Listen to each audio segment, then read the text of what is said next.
O nosso grupo vai falar sobre a hiperplasia adrenal congênita. Antes da gente começar a falar sobre a doença, eu vou falar um pouquinho sobre a anatomia e a fisiologia da adrenal. São estruturas bilaterais situadas craniomedialmente aos rins, apresentam cápsula e são divididas em córtex e medula. O córtex da adrenal é subdividido em 3 zonas: a glomerulosa, que vai secretar os mineralocorticoides, como a aldosterona, a fasciculada, que secreta os glicocorticoides, como o cortisol, e a reticular, que vai secretar os androgênios adrenais, como a testosterona. Já a medula da adrenal vai secretar as catecolaminas, como a epinefrina e a norepinefrina. A ação desses hormônios tem uma influência muito grande no metabolismo. Eles podem atuar muitas vezes em associação com outros hormônios e sua secreção é controlada por um mecanismo de retroalimentação negativa. Todos os hormônios do córtex da adrenal são sintetizados a partir do mesmo precursor, que é o colesterol. A aldosterona, ela vai atuar na regulação da homeostase, principalmente do sódio e do potássio, nos túbulos contorcidos distais e no ducto coletor do néfron. Já a síntese e a liberação dos glicocorticoides, como o cortisol, é estimulado pelo ACTH, que é regulado pelo CRH hipotalâmico e pela retroalimentação negativa. O cortisol tem efeito no metabolismo dos carboidratos, ele vai atuar como um contrarregulador da insulina, no metabolismo dos lipídios, no sistema imune, no sistema cardiovascular, nos ossos, nos músculos, nos rins. Já sobre a fisiopatologia, a hiperplasia adrenal congênita engloba um conjunto de síndromes que são transmitidas de forma autossômica recessiva e são caracterizadas por diferentes deficiências enzimáticas. A deficiência mais comum é a da 21-hidroxilase, mas também pode acontecer a deficiência da 11-beta-hidroxilase. E em casos mais raros, pode acontecer deficiências de outras enzimas. Esse bloqueio enzimático vai afetar a síntese dos androgênios. A frequência da doença é de 1 para 5.000 a 1 para 15.000 nascimentos na forma clássica e na forma não clássica essa frequência é de 1 para 1.000 nascimentos. Na fisiologia do eixo hipotálamo hipófise adrenal, nós temos o hipotálamo produzindo o hormônio liberador de corticotropina, que vai atuar sobre a hipófise, induzindo a produção do hormônio adenocorticotrol, que, por sua vez, age sobre a adrenal, induzindo a produção de mineralocorticoides, que vão estar atuando sobre várias partes do nosso corpo. Entre esses mineralocorticoides, nós temos o cortisol, que tem um efeito importante no feedback negativo, atuando aí no hipotálamo e na hipófise, controlando a liberação do CRH e da CTH. A hiperplasia adrenal congênita vai haver a perda desse feedback negativo, como a gente vai ver posteriormente. A hiperplasia adrenal congênita, em mais de 90% dos casos, se dá por deficiência da 21-hidroxilase, o ciclo 21A2. Na hiperplasia adrenal congênita clássica, com perda de sal, nós temos a perda completa de função em ambos os alelos. Na hiperplasia adrenal congênita virilizante simples, nós temos perda completa da função em um alelo e a mutação do tipo splice em outro no outro. Na hiperplasia adrenal congênita não clássica, nós vamos ter mutações diferentes em cada alelo, principalmente mutações leves, como amicência leve. Na adrenal, o colesterol vai dar origem, vai ser absorvido, vai ser captado na adrenal, para dar origem à aldosterona, ao cortisol, entre outros. Aqui nós temos a CYP21A2 ou a 21-hidroxilase, que vai estar sendo deficiente nesses processos que vão estar levando à patologia da doença.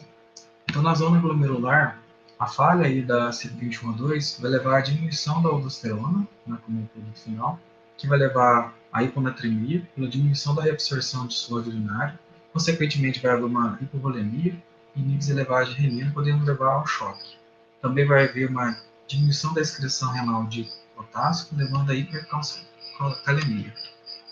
Na zona fascicular, a deficiência da 21-hidroxilase vai levar ao aumento da diminuição do cortisol, que vai levar à função cardíaca deficiente, resposta vascular deficiente às catecolaminas e diminuição do ADH, que é o hormônio antidiurético, contribuindo aí para a perda de volume.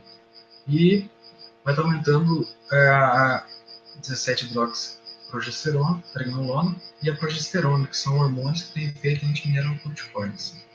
Já na zona reticular, como o feedback negativo não vai estar funcionando, pela não produção do cortisol, o aumento dos metabólitos 17-hidroxipredinolona e a progesterona vai levar ao aumento do DHEA, que por via alternativa vai estar aumentando a produção da dihidrotestosterona, sem passar pela testosterona, o que vai exacerbar os sintomas de excesso de andrógeno.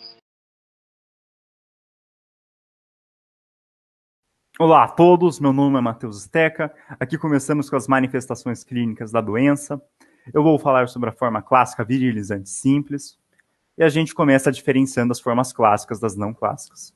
As formas clássicas vão apresentar uma sintomatologia logo no nascimento, portanto o diagnóstico é mais fácil, enquanto as não clássicas vão apresentar uma sintomatologia tardia.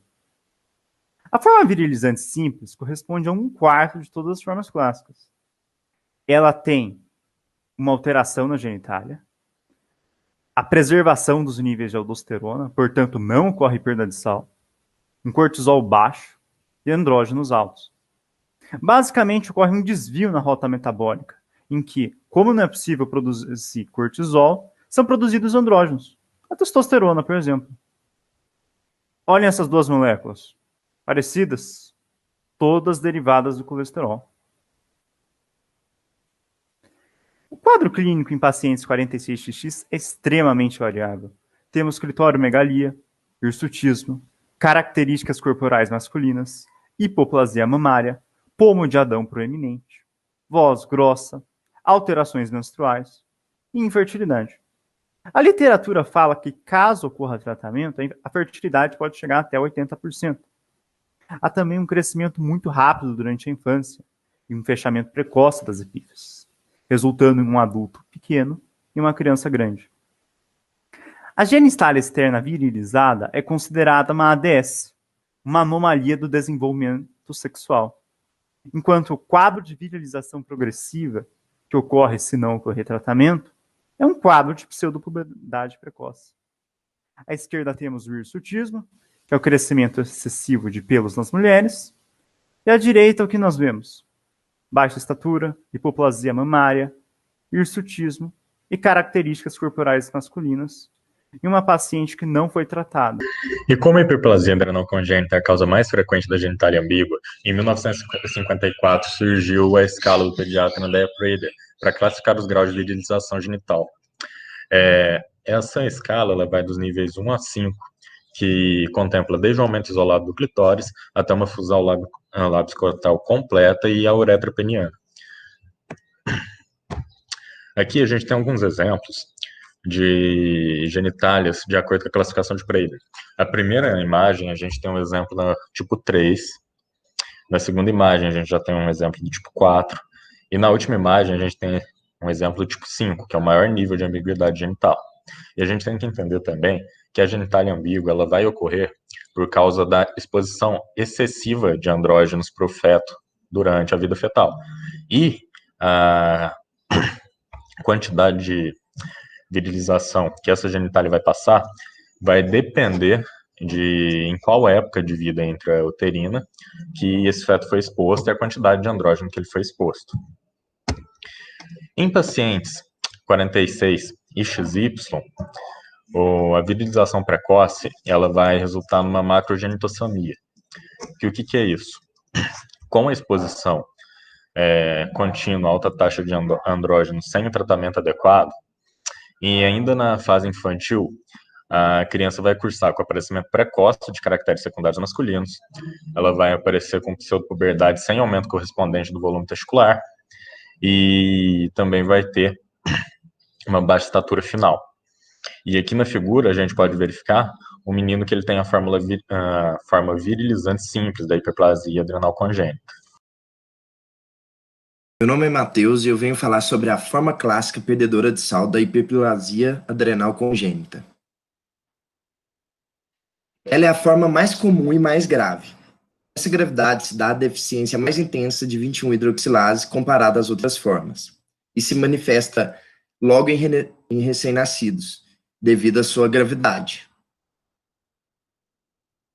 A falta de 21-hidroxilase combina na falta de aldosterona e cortisol, e aumentando os níveis de testosterona. Ela é semelhante à forma virilizante simples. Os pacientes do sexo feminino apresentam genitália ambígua ao nascimento. Já pacientes do sexo masculino apresentam sinais de puberdade precoce, apenas após o nascimento. Contudo, o que mais chama atenção e acarreta gravidade nessa forma é a atividade extremamente reduzida de cortisol e aldosterona.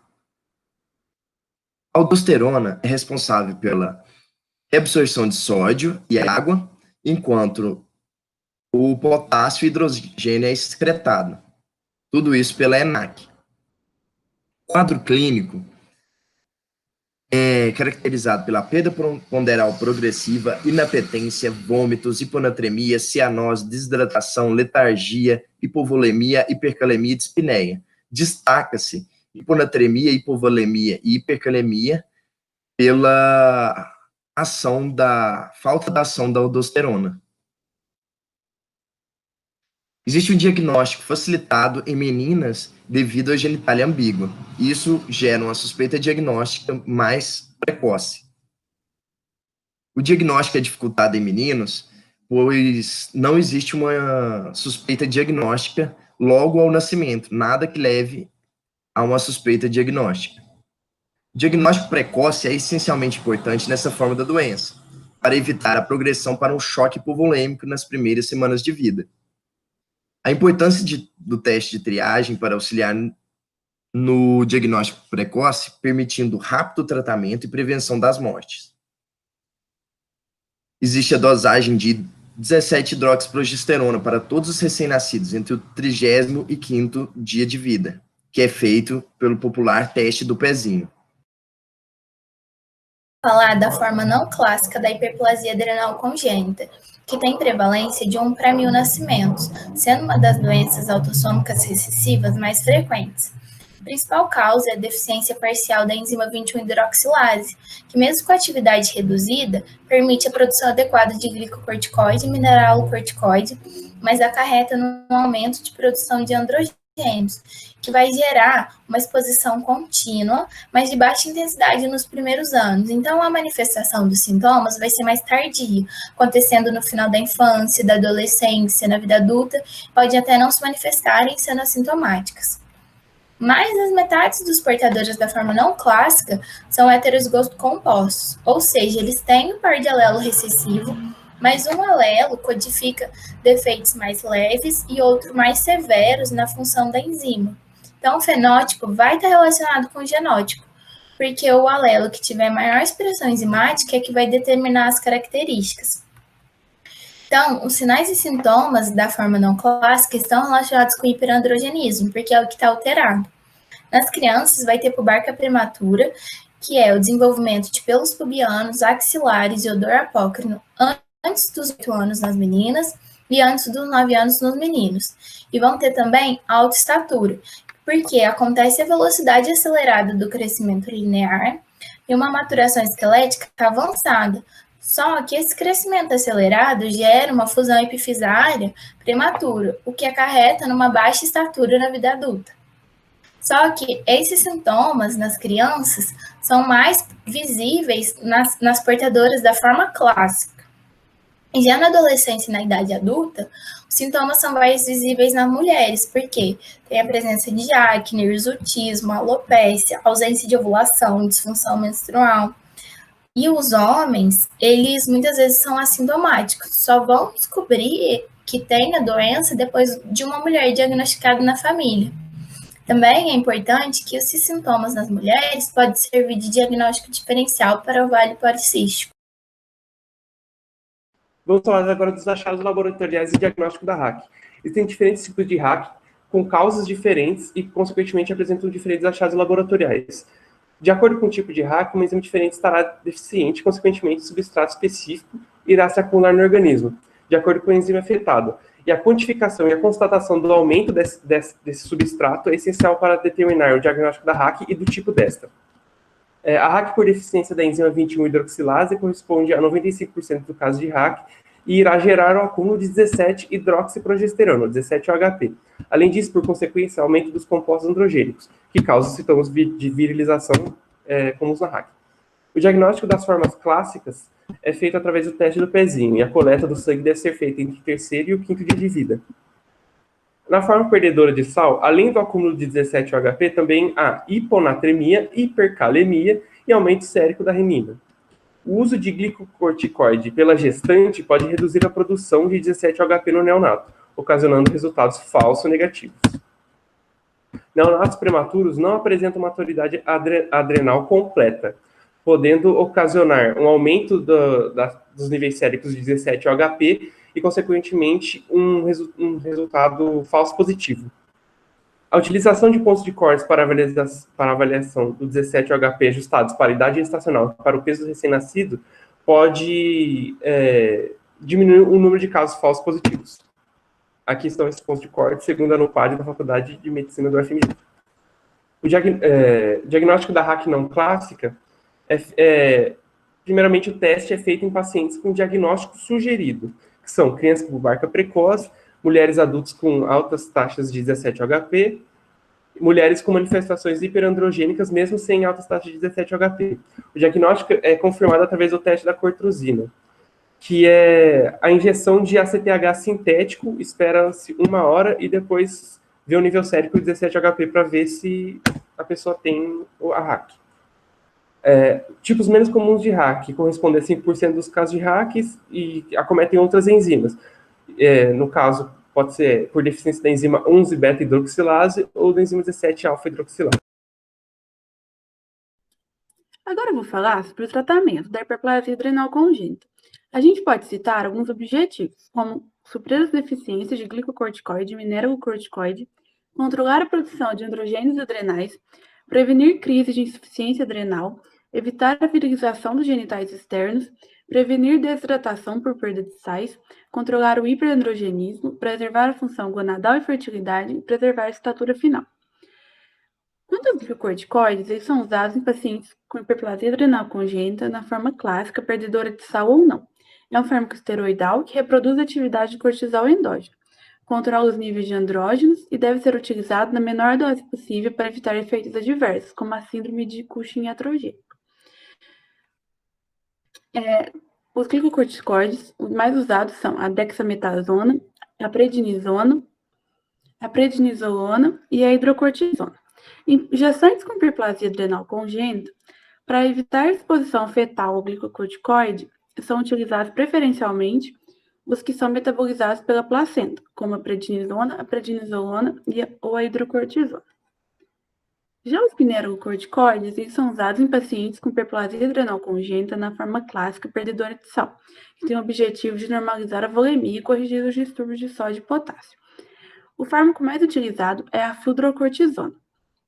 Em crianças menores de 6 meses, devido à menor sensibilidade renal ao mineralocorticoide, pode-se utilizar doses mais altas e, em conjunto, administrar de 1 a 3 gramas de sal suplementar. De 6 a 12 meses, a dose pode ser gradualmente reduzida até a manutenção, que tanto em crianças como em adultos é de 0,1 mg por dia. Na forma não clássica, pacientes do sexo masculino são frequentemente assintomáticos, por isso não necessitam de tratamento especializado.